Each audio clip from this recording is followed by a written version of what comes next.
Forgiveness. Jesus continued to teach his disciples, "If another follower of mine wrongs you, then go to them and point out what was wrong, privately, one to another. If they understand their mistake, then you have avoided a more serious problem and can be reconciled there and then. If they refuse to listen, try a second time. But take one or two others with you so that there are witnesses to the conversation.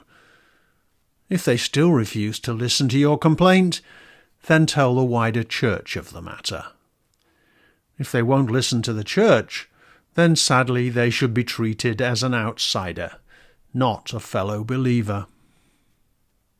How you handle such things is of both earthly and heavenly importance. Your yes or no here on earth is equally yes or no before God. Whenever two or more of you pray about such things, my Father is listening, and I am also there with you. Peter then asked, "Is there a limit on how many times I should forgive another person who continues to wrong me? Surely 7 times is enough." Jesus answered, "I wouldn't limit it to 7. Why not 70 times 7? Let me tell you a story about forgiveness in God's kingdom to help you understand. One day, a king decided to square his accounts with all of his officials. He discovered that one of them, as a consequence of his foolish actions, now owed him millions, and clearly was impossible for him to ever repay the debt. In accordance with the law, the king announced that the official should be sold into slavery, along with his wife and children, in order to recover at least some of the money. At this, the official fell on his knees before the king, saying, "Oh, please have pity on me. I will try my best to repay whatever I owe."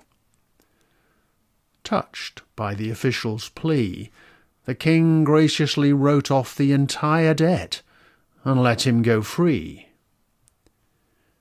As the official left the king's presence, he chanced upon a fellow servant who owed him a small amount of money. He grabbed the man by the throat, demanding immediate repayment.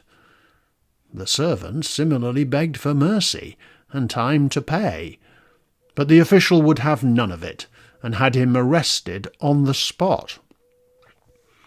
When others heard about this, they were outraged and reported everything to the king, who had the official summoned back to face him once more.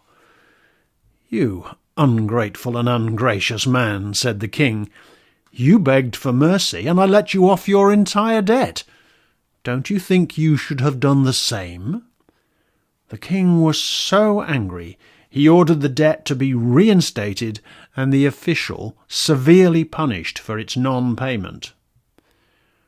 This is exactly how it will be for those who do not completely forgive anyone who asks them for mercy.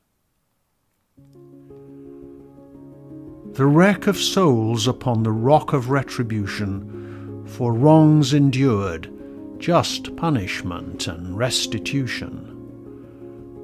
The covenant of law seeks rightly to address the needs of man in need of grace. But grace himself now walks upon the earth, forgiving all who seek his kingdom truth. No limit set on love divine, for all are his are mine.